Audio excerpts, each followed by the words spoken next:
On the morning of June 1st, 1858, 50 prominent American artists boarded a train at the Camden Street Depot in Baltimore. They were guests of the Baltimore and Ohio Railroad, the proud owner of what few had thought possible, a rail line over the Allegheny Mountains. The B&O was, in many regards, a high-stakes gamble. I would equate it to deciding in the late 1950s to go to the moon. The people here didn't have the technology, didn't have the engineering, didn't have the knowledge to really know they could get across those mountains.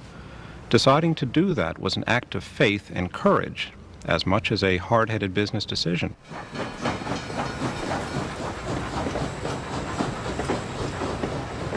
Now the B&O wanted to call attention to its achievement by sending artists on an excursion. One car had been converted into a darkroom. Easels and writing tables filled 2 cars. The dining car was outfitted with a piano, sofas, and cases of champagne.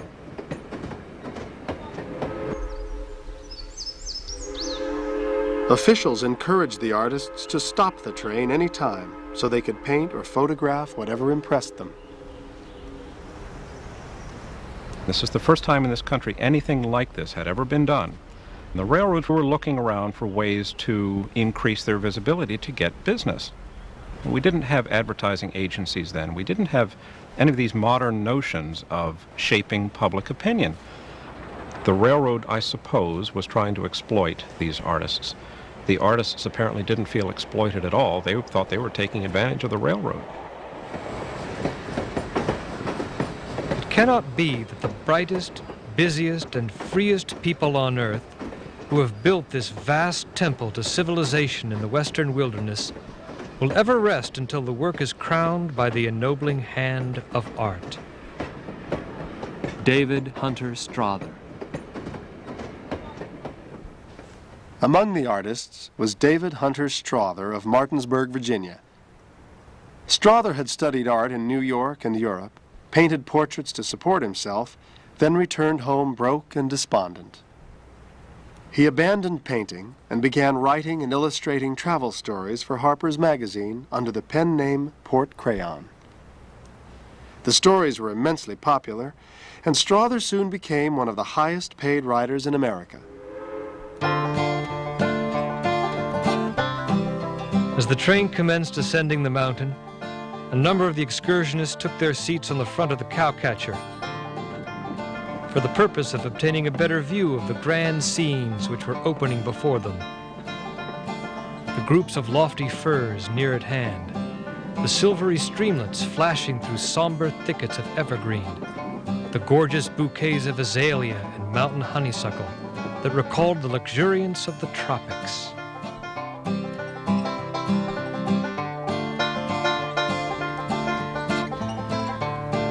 This was a safari to them. They were bringing back images and impressions of a land that was only vaguely known to the 90% of the population that lived within 20 miles of the East Coast.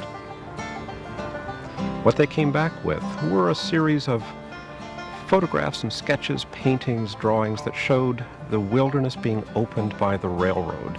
We were making this place useful to human beings, and these artists recognized that. That's how they represented this, that the railroad was good, or at least the railroad was neutral, and it was allowing people to go west in a way that they hadn't been able to before.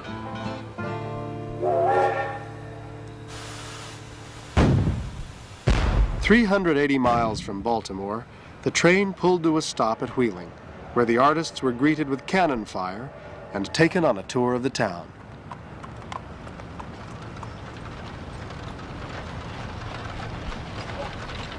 Wheeling is like many a child we've seen that would be very pretty if its face was washed. David Hunter Strother.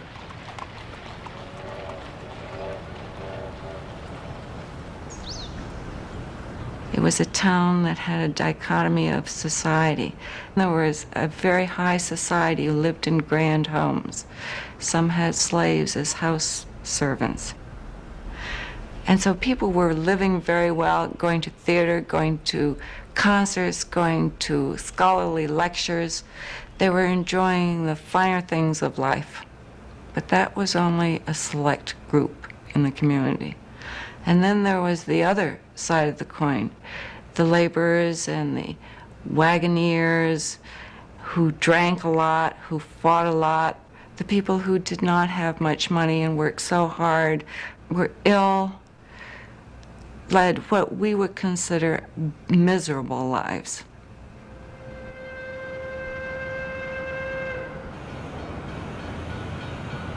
The idiosyncrasy of this town is smoke. It rolls sullenly from the great chimneys of the iron foundries and settles down in black, slimy pools on the muddy streets. Smoke on the wharfs, smoke on the dingy boats, on the yellow river. Clinging in a coat of greasy soot to the house front, the faded poplars, the faces of the passers-by. Rebecca Harding. She was curious, sensitive, and remarkably observant. Raised in an upper-class home, Rebecca Harding became fascinated with the working-class life outside her window. In her early 20s, she began to write about it. A cloudy day. Do you know what that is in a town of ironworks? The air is thick, clammy with the breath of crowded human beings. It stifles me. I open the window and can scarcely see through the rain the grocer's shop opposite, where a crowd of drunken Irishmen are puffing Lynchburg tobacco in their pipes. I can detect the scent through all the foul smells ranging loose in the air.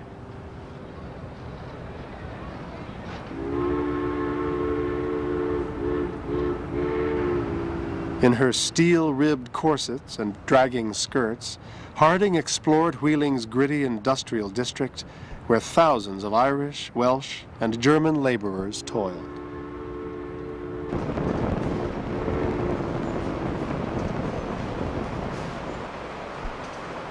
Masses of men with dull faces bent to the ground. Skin and muscle and flesh begrimed with smoke and ashes, stooping all night over boiling cauldrons of metal, breathing from infancy to death an air saturated with fog and grease and soot, vileness for soul and body.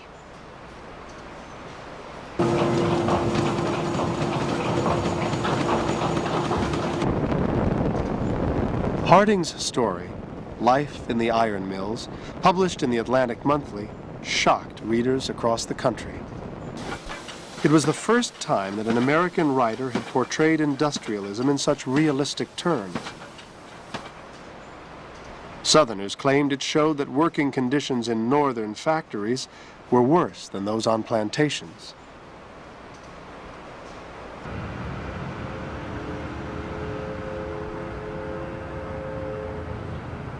As the slavery conflict intensified, Western Virginia, with its slave and free labor, became a border between two ways of life.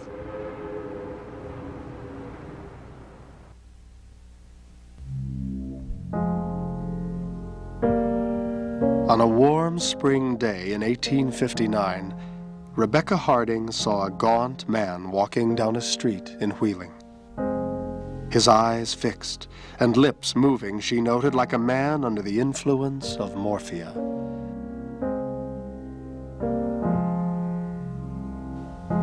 He was a poor farmer from the West, Harding wrote in her diary, who was insane on the question of slavery.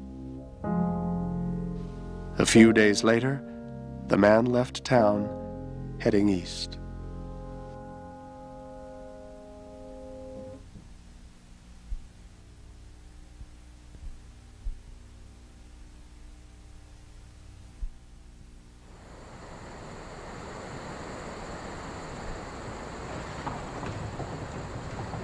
On the night of October 16, 1859, John Brown and 18 followers crossed the Potomac River into Harper's Ferry, Virginia.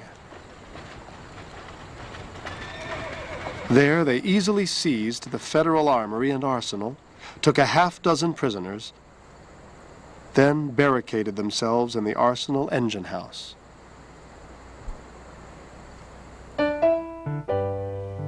Little else in Brown's life had gone as smoothly. He had roamed through 6 states, failed as a cattleman, merchant, and land speculator, fathered 20 children, and fallen deeply into debt.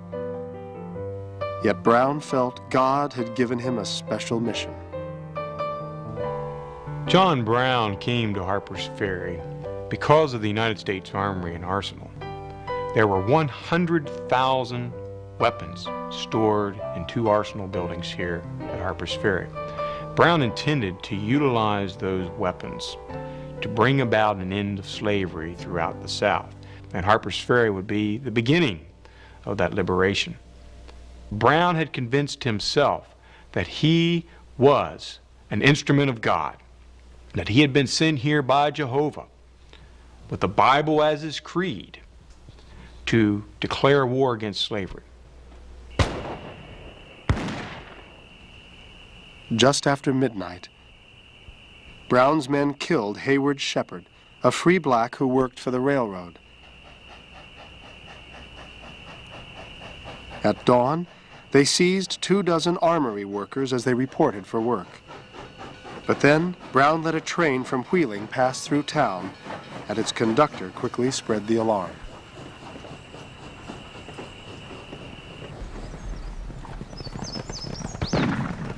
Units of the Virginia militia arrived that afternoon and killed Dangerfield Newby, an ex-slave. Newby had joined Brown with the hope of freeing his wife and children who were still in bondage. Someone cut off his ears as souvenirs. 3 more of Brown's men were killed in sporadic fighting. Townspeople shot at 2 of the lifeless bodies throughout the day. The 3rd was partially eaten by a hog. That night, 90 United States Marines arrived from Washington. They were led by Robert E. Lee, a 52-year-old Army colonel. At dawn the next day, Lee demanded that Brown surrender. When he refused, Marines battered a hole in the engine house door. And the first man through was a Marine, Lieutenant Israel Green. He struck Brown and pushed him down, but the sword did not penetrate. Brown was wearing a buckle, and the sword had struck that buckle with such force that instead of penetrating, it almost broken it in half. And this is where history becomes a matter of a quarter of an inch. A quarter of an inch high or low, or a quarter of an inch to the right or to the left, away from that buckle. That sword would have penetrated Brown, and he would have died on that very cold brick floor.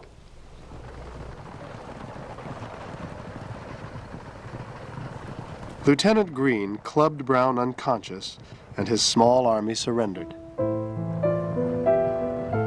As Brown was carried out of the engine house, a hushed silence fell on the crowd that had gathered. No one can feel any sympathy for Brown after they see the dreadful instruments he had prepared to kill us with. I had one of the spikes in my hand and examined it. They are made rough and coarse. They were for the Negroes to use. Oh, he is a dreadful man.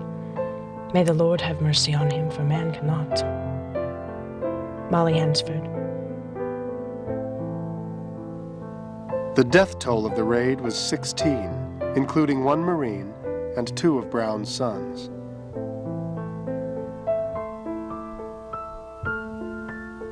In the Jefferson County Courthouse in Charlestown, Brown and his 4 surviving followers were put on trial for murder, treason against Virginia, and